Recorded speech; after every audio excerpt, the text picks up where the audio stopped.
Hi friends, welcome to கிராமத்து பொண்ணு பிரியா. இந்த வீடியோ ஞாயிற்றுக்கிழமை ஈவினிங் எடுத்துகிட்டு இருக்கேங்க. காலையிலேருந்து வீடியோ எடுக்கலை, ஈவினிங் வாக்கில் தான் வீடியோ எடுக்க ஸ்டார்ட் பண்ணியிருக்காங்க. இன்றைக்கி சண்டேனாவே ஏதாவது ஒரு நான்வெஜ் செய்வாங்க. இன்றைக்கி காலையில் நான்வெஜ்ஜெல்லாம் எடுத்துகிட்டு வந்தாங்க மாமா. செஞ்சு சாப்பிட்டுங்க.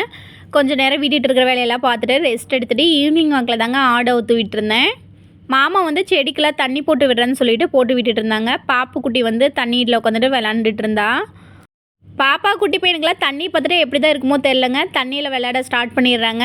வீட்டுட்டு இருந்தாலும் சரி, எங்கள் காட்டுக்கு வந்தாலும் சரிங்க, தண்ணி எடுத்து விட்டால் போதும், உடனே தண்ணியில் உட்காந்து விளையாட ஸ்டார்ட் பண்ணிடுறாங்க. சரி, வெய்ய காலம் தானே விளாண்டுட்டு போகிறாங்கன்னு சொல்லிட்டு நானும் எதுவும் சொல்கிறது இல்லைங்க. வாய்க்காக்கரை ஓரமாகவே தென்னஞ்செடி வச்சு விட்டுருக்குதுனாலங்க 2 in 1 சோளக்காட்டுக்கும் தண்ணி எடுத்து விட்ட மாதிரி இருக்குங்க, தென்னஞ்செடிக்கும் தண்ணி பஞ்ச மாதிரி இருக்குங்க. தண்ணி வந்து கீழே சோளக்காட்டுக்கு போயிட்டுருக்குங்க. எங்கள் அப்பா வந்து வாய்க்காலில் திருப்பி விட்டு பார்த்துட்ருக்காரு. சின்ன பாப்பா வந்து எங்கிட்ட விளாண்டுக்கிட்டு எங்கள் அப்பாக்கிட்டேயும் போய் விளாண்டுக்கிட்டு நல்லா ஜாலியாக என்ஜாய் பண்ணிகிட்ருக்காங்க. ஷால் வந்து நான் போடுறதுக்காக எடுத்துகிட்டு வந்தா, அவள் வந்து ஷால் போட்டுக்கிறேன்னு சொல்லிட்டு புனிங்கி போட்டு விளாண்டுட்ருக்காங்க. மழை பெய்யறதுனாலங்க, வெயிலும் அந்த அளவுக்கு அடிக்கிறதுனால காட்டில் வந்து ஒரு பில்லு கூட இல்லைங்க. சும்மா வெறும் எம்டி கடை தான் இருக்குது. அப்படி போய் சும்மா சுற்றிட்டு வந்துச்சுன்னா தண்ணி குடிக்கும்னு சொல்லி தாங்க காட்டில் கொஞ்சம் நேரம் அப்படியே ஓட்டி விடுறது. காட்டில் கொஞ்சம் நேரம் மேய்ஞ்சிட்டு வந்து சோளக்காட்டில் கொஞ்சம் சாப்பிட்டுங்க, நரிப்பீத்தம் பொருளையும் கொஞ்சம் சாப்பிட்டு அதுக்கப்புறம் வீட்டுக்கு போச்சுன்னா தண்ணி கட்டி அப்புறம் பிடிச்சி கட்டிடலாங்க. இந்த சின்ன வயலை சுற்றி வாழைச்செடி தென்னஞ்செடியெல்லாம் வைக்கும் போது நான் வீடியோ போட்டிருப்பேங்க. இதில் இருக்கிற வாழை மரமெல்லாம் இப்போ வந்து போட வந்து வச்சுருக்குங்க.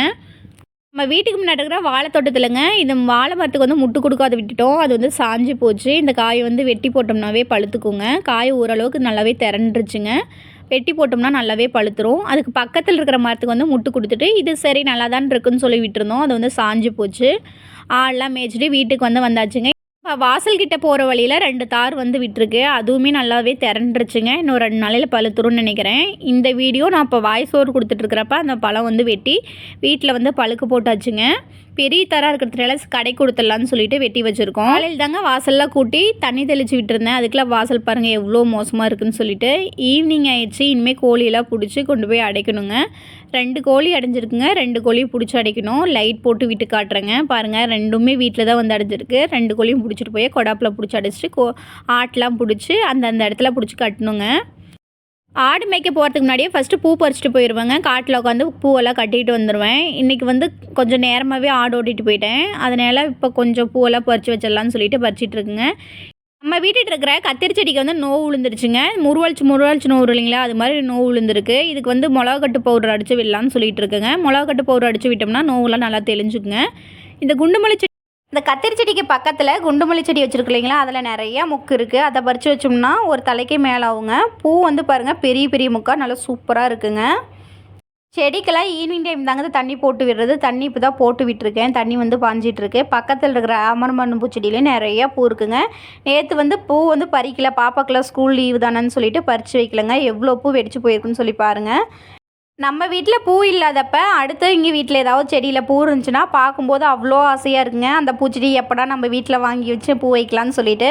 ஆனால் நம்ம வீட்டில் அந்த பூச்செடி வாங்கி வச்சு செடி ஃபுல்லாக இவ்வளோ பூ இருக்குங்க. இதை பறித்து வைக்கிறதுக்கு ஒரு சங்கட்டம், நம்மளால் பறித்து வைக்க முடியலைங்க. பூவெல்லாம் பறிச்சிட்டுங்க, வெளி வேலையெல்லாம் முடிச்சுட்டு சாப்பாடு செய்யலான்னு சொல்லிட்டு கிச்சனுக்கு வந்து போயாச்சுங்க. சாப்பாடு வந்து வெந்திட்டுருக்கு. இந்த அரிசி வந்து அம்மா வீடு கொடுத்து விட்டாங்க இல்லைங்களா, அந்த அரிசி. சாப்பாடு வந்து நல்லா சூப்பராக இருக்குங்க. கஞ்சி பார்த்தோம்னா லைட்டாக கலர் வந்து மங்கின மாதிரி இருக்கும். இது வந்து பாலிஷ் பண்ணாத அரிசிங்கிறதுனால கலர் கொஞ்சம் வேறு மாதிரி தெரியுதுங்க, வேறு ஒன்றும் இல்லை. காலையில் மதியம் 2 வேளையுமே நான்வெஜ் சாப்பிட்டதுனால ஒரு மாதிரி இருந்துச்சுங்க. சரி, பச்சை புளி ரசம் கரைச்சிடலான்னு சொல்லிட்டு அது தாங்க செஞ்சிட்ருக்கேன். சாப்பாடு நல்லா சுட சுட வச்சு இந்த பச்சை புளி ரசம் போட்டு சாப்பிட்டோம்னா நம்மளுக்கு ஜீரணமாகாத மாதிரி ஒரு மாதிரி இருந்துச்சுனாலும் காலையில் நல்லா ஃப்ரெஷ்ஷாக இருக்குங்க. நம்மளுக்கு இந்த நான்வெஜ் சாப்பிட்ட ஒரு ஃபீலே இருக்காது. நல்லா சூப்பராக இருக்கும். உடம்பும் நல்லா கலகலன்னு நல்லா இருக்குங்க. சாப்பாடு வச்சு விடும்போதே புளி ஊற வச்சிட்டேங்க. புளி ஊற வச்சு நல்லா கரைச்சி எடுத்துக்கலாங்க. நான் செய்கிறது வந்து புது புளிங்க, அதனால் ரசம் வந்து ரொம்பவே சூப்பராக இருக்கும். பச்சை புளி ரசத்துக்கு அதுக்கும் சாப்பிட எவ்வளோ சாப்பாடு இருந்தாலும் பத்தாதுங்க. அந்தளவுக்கு நல்லா சூப்பராக டேஸ்ட்டாக இருக்குங்க. நான் சின்ன பிள்ளையாக இருக்கும்போது அம்மா வந்து இது மாதிரி தாங்க பச்சை புளி ரசம் செஞ்சு கொடுப்பாங்க. ஆனால் இப்போல்லாம் ஜீரணமாகலை அப்படின்னா கடைக்கு போய் ஒரே ஒரு சேனல் வாங்கி குடிச்சோம்னா சரியாயிருன்னு சொல்லிட்டு நம்ம அது மாதிரி யோசிக்க ஆரம்பிச்சிட்டேங்க.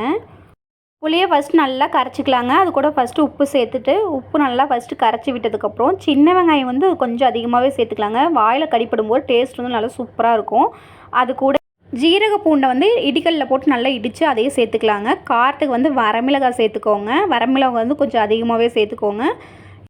பச்சை கருவேப்பிலை சேர்த்தா தாங்க டேஸ்ட் வந்து நல்லா சூப்பராக இருக்கும். நல்லா கையை வச்சு இது மாதிரி நல்லா பிசைஞ்சு விட்டுக்கலாங்க. நம்ம எந்த அளவுக்கு நல்லா கையை வச்சு பிசைஞ்சு விடுறோமோ அந்தளவுக்கு டேஸ்ட் வந்து நல்லா சூப்பராக இருக்குங்க. எவ்வளோ கலர்ஃபுல்லாக இருக்குதுன்னு சொல்லி பாருங்கள். டேஸ்ட் வந்து நிஜமாலுமே அவ்வளோ சூப்பராக இருக்குங்க. உப்பு காரம் வந்து லாஸ்ட்டாக செக் பண்ணிக்கோங்க. மாமாவுக்கு வந்து சாப்பாடு போட்டு கொடுத்துட்டேன். மாமா வந்து சாப்பிட்டுட்டு இருந்தாங்க.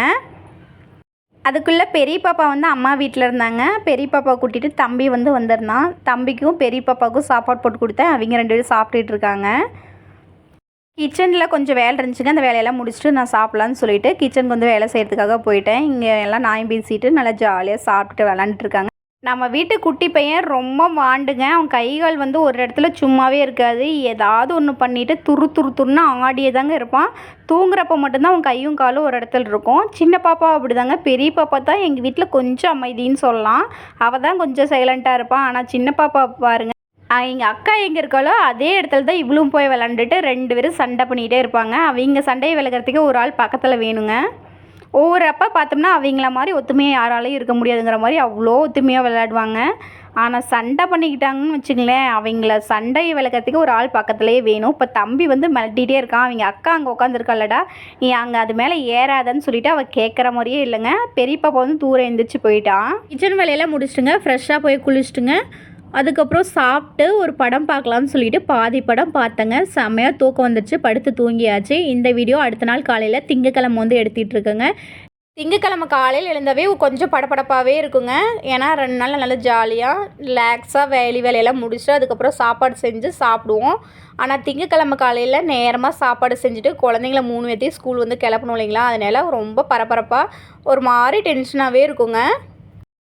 ஞாயிற்றுக்கிழமை வந்து நான்வெஜ் செஞ்சுருவோம். ஆனால் திங்கக்கிழமை என்ன சமைக்கிறதுனே தெரியாதுங்க. காயெல்லாம் நிறைய ஃப்ரிட்ஜில் இருக்கும். அதை எடுத்து சமைக்கிறதுனே தெரியாது. எதை எடுத்து சமைச்சா நல்லா இருக்குங்கிற மாதிரி தோண்டிகிட்டே இருக்குங்க. காலையில் எழுந்திரிச்சதும் ஒரு மாதிரி குழப்பத்தோடு தான் சமையல் ரூம்குள்ளாரையே போகிற மாதிரி இருக்குங்க. என்ன வேலை இருந்தாலும் சரிங்க, காலையில் ஒரு டம்ளர் டீ வச்சு குடிச்சிட்டு வேலையை ஸ்டார்ட் பண்ணால் தான் எனக்கு வந்து கொஞ்சம் ரிலாக்ஸாக இருக்கும். இல்லைனா மைண்ட் ஒரு மாதிரி இருக்குங்க. குட்டி பையன் நல்லா தூங்கிட்டு இருக்காங்க. அவன் எந்திரிக்கிறதுக்குள்ளே டீ வச்சு நேரமாக குடிச்சிடலாம் அப்படின்னு சொல்லிட்டு நான் வச்சிட்டு இருக்கேன். அவனை எப்படி தான் மூக்கு வேர்க்குமோ தெரிலங்க. நான் வந்து டீ வச்சு முடிச்சிட்டா அதை குடிக்கிறதுக்குள்ளே எந்திரிச்சிட்றாங்க. இப்போ தம்பி தூங்கிட்டு இருக்கான். அவன் எந்திரிக்கிறதுக்குள்ளே சூடாக ஒரு டம்ளர் குடிச்சிடலான்னு சொல்லிட்டு டீ வந்து ஆற்றிட்டு இருக்கேன். ஆனால் நான் டீ ஆற்றிட்டு இந்த டம்ளரில் ஊற்றிட்டு வெளியே போகிறதுக்குள்ளே வந்து முழிச்சிட்டாங்க. எனக்கு வந்து டீ வந்து நல்லா சுட குடித்தா குடித்த மாதிரி இருக்குங்க. நல்லா சூடாக குடிப்பேன். ஆனால் இந்த பையன் பிறந்து கொஞ்சம் பெருசானதுக்கப்புறங்க எனக்கு டீ குடிக்கிறதுக்கே நேரம் இல்லைன்னு கூட சொல்லாங்க. டீ ஆசையாக குடிக்கலான்னு சொல்லி காலையில் வைப்பேன். அதை நான் பாப்பாவுக்கு எல்லாத்துக்கும் ஊற்றி கொடுத்துட்டு நான் டீ குடிக்கிறதுக்குள்ளே அதை பார்த்தா ஆறியே போயிருங்க. சரி யார் குடிக்கிறாங்கன்னு சொல்லிவிட்டு ஒரு ஓரமாக வச்சுட்டு அப்புறமா சூடு பண்ணி கொடுக்கலான்னு சொல்லிட்டு வைப்பேங்க. அப்புறம் பாப்பாவில் ஸ்கூல் அனுப்பிச்சி விட்டுட்டு பார்த்தோம்னா கொஞ்சம் பழசான மாதிரி ஆயிரும். அதை யாராவது சூடு பண்ணி குடிக்கிறதுங்கிற மாதிரியே போயிடுதுங்க. பாருங்கள், நான் டீ ஆற்றி முடித்து வெளியே எடுத்துகிட்டு வரதுக்குள்ளே முழிச்சிட்டான். தம்பி தூங்கி எழுந்ததும் அவனுக்கு கொஞ்சம் நேரம் தூக்கம் தெரியாதுங்க. கொஞ்சம் நேரம் கையில் வச்சிட்டு இருந்துட்டு அப்புறம் நான் பாதி வாசல் கூட்டி விட்டுருந்தேன். சின்ன பாப்பா வந்து நான் தண்ணி தெளித்து விடுறமான்னு சொல்லிட்டு தண்ணி வந்து இந்த சைடு எடுத்து வைக்க சொன்னாங்க. நான் எடுத்து வச்சுருந்தேன். இங்கே பாருங்கள், அவளுக்கு தெரிஞ்ச மாதிரி வாசல் வந்து தெளித்து விட்டுருக்கா. நம்ம வீட்டு குட்டீஸ் 2 பேரும் நல்லா சூப்பராக வேலை செய்ய ஸ்டார்ட் பண்ணிட்டாங்க. நான் எந்த வேலை செஞ்சாலும் சரிங்க, கூட வந்து நானும் வேலை செய்கிறேங்கிற மாதிரி அவங்களால் முடிஞ்ச வேலையை செஞ்சு கொடுத்துட்ருக்காங்க. வெளியடுப்பில் விறகடுப்பில் வந்து சாப்பாடு வச்சிட்டு இருக்குங்க. சாப்பாடு வந்து வெந்திட்டு இருக்குங்க. குட்டி பையன் இந்த பைப் மேலே உட்காந்து விளாண்டுட்ருக்கான். பெரிய பாப்பா வந்து சாலிக்குள்ளே தொட்டில் கட்டி விட்டுருக்கு இல்லைங்களா, அதில் உட்காந்து விளாண்டுட்ருக்கா. இப்போ வந்து மாங்காய் சீசன் வந்து ஸ்டார்ட் ஆகிடுச்சுங்க. நம்ம பால் வாங்க போகிற வீட்டில் மாங்காய் மரம் வந்து நிறைய இருக்குது. அவங்ககிட்ட சொல்லி வச்சுருந்தாங்க. ஒரு 2 கிலோ மாங்காய் வந்து வாங்கிட்டு வந்திருந்தோம். பச்சை மாங்காயை தாங்க வாங்கிட்டு வந்திருந்தோம். எனக்கு வந்து பச்சை மாங்காய்னா ரொம்ப ரொம்ப பிடிக்குங்க. அதை வந்து உப்பு மிளகு பொடியும் போட்டு சாப்பிட்றேன்னா எனக்கு அவ்வளோ பிடிக்கும். சரி இன்றைக்கி மாங்காய் சாப்பாடு செஞ்சு பார்க்கலான்னு சொல்லிவிட்டு மாங்காய் வந்து திருவிட்டு இருக்கேங்க. மேலே இருக்கிற தோலை நல்லா கத்தி வச்சு நல்லா சீவியாச்சுங்க. சீவனத்துக்கப்புறம் நல்லா இது மாதிரி கேரட் திருவத்தை வச்சு நல்லா திருவி எடுத்துக்கலாங்க. திருவனும் நல்லா சூப்பராக வருதுங்க. நான் வந்து மாங்காய் சாப்பாடுலாம் செஞ்சது இல்லைங்க. அன்றைக்கி தான் ஃபர்ஸ்ட் டைம் செஞ்சதும் ரொம்ப சூப்பராக இருந்துச்சுங்க. லெமன் சாப்பாடு கூட தோற்று போயிடணும், அவ்வளோ டேஸ்ட்டாக நல்லா சூப்பராக இருந்துச்சு. நீங்களும் ஒரு நாளைக்கு இது மாதிரி ட்ரை பண்ணி பாருங்கள். எனக்கு மாங்காய், புளிங்காய், நெல்லிக்காய், இலந்தக்காய் இந்த சீசன்லாம் வந்துச்சுனாங்க அதெல்லாம் சாப்பிட்டே ஆகணுங்கிற மாதிரி மைண்ட் செட் ஆயிரும். அது மாதிரி தாங்க இப்போ மாங்காய் சீசன் வந்து வந்துடுச்சு. இந்த இலந்த பழம்னு சொல்லுவாங்க இல்லைங்களா, அந்த சீசன் வந்து இப்போ தான் முடிஞ்சிருக்கு. தை மாதம் கண்டா இலந்த பழம் சீசன் வரும். அந்த இலந்த பழம் சீசன் வந்துருச்சுன்னா மாமாட்ட சொல்லிகிட்டே இருப்பேன், மாமா எனக்கு இலந்த மரம் எங்கேயாவது போய் பொறுக்கிட்டு வந்து தரீங்களான்னு சொல்லி கேட்டுகிட்டே இருப்பேன்.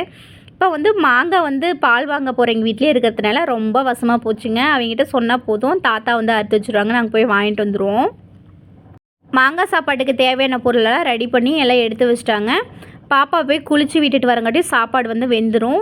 சாப்பாடு வெந்துருச்சுன்னா அதை ஆற வச்சுட்டு அதுக்கப்புறம் கூட சாப்பாடு வந்து கிளறி கொடுத்துக்கலான்னு சொல்லிட்டு செஞ்சிட்ருக்கேங்க. நைட் வந்து குழந்தைங்க பால் குடிச்சது போக மீதி பால் வந்து பெற போட்டு வச்சுருந்தேங்க. தயிரும் நல்லா துவஞ்சிருச்சு. குழந்தைங்களுக்கு மோஸ்ட்லி தயிர் இருந்தாவே போதும், காலையில் சாப்பிட்டு கிளம்பிடுவாங்க. சரி இன்றைக்கி இந்த சாப்பாடு செஞ்சு கொடுத்து பார்க்கலாம், குழந்தைங்க எப்படி சாப்பிடுவாங்கன்னு சொல்லிட்டு செஞ்சிட்ருக்கேங்க. ஒரு 1.5 மாங்காய் இருக்குங்க, நல்லா துருவி எடுத்துட்டேன். இது துருவி எடுத்ததுலேயே லைட்டாக உப்பு மிளகு பொடி போட்டு சாப்பிட்டா நிஜமாலுமே சூப்பராக இருக்குங்க. நான் இந்த வேலையெல்லாம் செஞ்சுட்டு இருக்கும்போது மாமாவுக்கு இன்றைக்கி லீவ் தானே, நம்மளுக்கு ஹெல்ப் பண்ணுவாங்கன்னு சொல்லிவிட்டு நான் ரொம்ப ஆசையாக பொறுமையாக வேலை செஞ்சிட்டு இருந்தேங்க. ஆனால் மாமா பார்த்தா இந்த ஏர் பைப் வந்து பிடுங்கிச்சு, அதை வந்து ஒட்டிகிட்டு இருக்காங்க. இந்த மோட்டாரில் மட்டும் ஏதாவது ஒரு பிரச்சனை வந்துடுதுங்க. ஏதாவது டெய்லி ஏதாவது ஒன்று அதையே நோண்டிகிட்டு இருக்க மாதிரி இருக்குது. பெல்ட்டு போய் இப்படிதாங்க பெல்ட்டு மாற்றிருந்தாங்க. அன்றைக்கி ஏர் பைப் பிடுங்கிச்சுன்னு சொல்லிட்டு ஒட்டி விட்டுருந்தாங்க. ஆனால் மறுபடியும் பிடுங்கிச்சு. இந்த வெய்ய காலத்தில் வந்து இந்த ஏர் பைப் வந்து சீக்கிரம் பிடிக்குதுங்க. மாமா வந்து அந்த வேலையை பார்த்துட்டு இருந்தாங்க. சரி அவர் இன்றைக்கி நம்மளுக்கு ஹெல்ப் பண்ண மாட்டாராட்டிருக்கு, நாமளே தான் நம்ம வேலையை செஞ்சுக்கணும்னு சொல்லிங்க குழந்தைங்கள வந்து ப்ரஷ் பண்ண சொல்லிட்டு வந்திருக்கேன். குழந்தைங்க வந்து ப்ரஷ் பண்ணிவிட்டு வெளியே இருக்காங்க. சரி அதுக்குள்ளே இதை தாளித்து விட்டுடலான்னு சொல்லிட்டு தாளித்து விட வந்துட்டேங்க.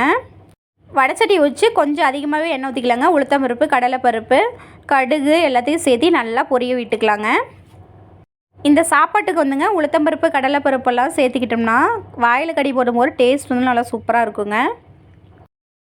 கடலைப்பருப்பில் ஓரளவுக்கு நல்லா பொரிஞ்சதுக்கப்புறங்க அதில் ஒரு 6-7 சின்ன வெங்காயத்தை சேர்த்து நல்லா கிளறி விட்டுக்கலாங்க. பச்சை மிளகாய் வந்து டேஸ்ட்டுக்காக நான் 1 சேர்த்துருக்கேங்க. வரமிளகாய் வந்து ஒரு 3 வரமிளகாய் சேர்த்து நான் அதையும் நல்லா கிளறி எடுத்துக்கலாங்க. வெங்காய கலர் நல்லா சேஞ்ச் ஆனதுக்கப்புறங்க மிளகாயை சேர்த்து நல்லா வதங்கினதுக்கப்புறம் பச்சை கருவேப்பிலை சேர்த்து நல்லா வதக்கி விட்டுக்கலாம். இதே எண்ணெயிலேயே மஞ்சத்தூள் சேர்த்து நம்ம வதக்கி விட்டுட்டோம்னா மஞ்சத்தூள் வாசம் வந்து அடிக்கவே அடிக்காதுங்க. அதனால் மஞ்சத்தூள் சேர்த்து நல்லா வதக்கி விட்டுக்கலாங்க. மஞ்சத்தூள் சேர்த்தோம்னா தான் கலர் வந்து நல்லா இருக்குங்க. நல்லா வதக்கிட்டுங்க மாங்காயை சேர்த்து அதையும் வதக்கலாங்க. சிம் ஃப்ளேமில் வச்சு வதக்கலாங்க. அப்போ தான் கலர் வந்து சேஞ்ச் ஆகுது, ரொம்ப குழண்டு போகாது, அது நல்லாயிருக்குங்க. மாங்காய் வந்துங்க ரொம்பவும் வேகக்கூடாதுங்க, ரொம்ப பச்சையாக இருக்கக்கூடாது. ஓரளவுக்கு மீடியமாக பாதி வெந்து பாதி வேகாத அளவுக்கு நல்லா வதக்கி விட்டுக்கலாங்க. இந்த ஸ்டேஜ்லேயே சாப்பாட்டுக்கு தேவையான அளவுக்கு உப்பு சேர்த்து நல்லா வதக்கி விட்டுக்கலாங்க. மாங்காய் பாருங்கள் அடியில் லைட்டாக அடி பிடிக்கிற மாதிரி இருக்கு இல்லைங்களா. இந்த ஸ்டேஜில் சாப்பாடு வந்து ஆற வச்சுருந்தோம் இல்லைங்களா, அதையும் சேர்த்து நல்லா கிளறி விட்டுக்கலாம். சாப்பாடு ஆற வைக்கும் போதேங்க சாப்பாட்டு மேலே கடலை எண்ணெய் இருக்கு இல்லைங்களா, அதை நல்லா சுற்றி ஊற்றி சாப்பாட்டு மேலே விட்டுட்டோம்னா சாப்பாடு வந்து கிளறும் போது உடையாத நல்லா ஒட்டாத நல்லா சூப்பராக வருங்க. நான் அப்படி தாங்க செஞ்சு வச்சுருக்கேன்.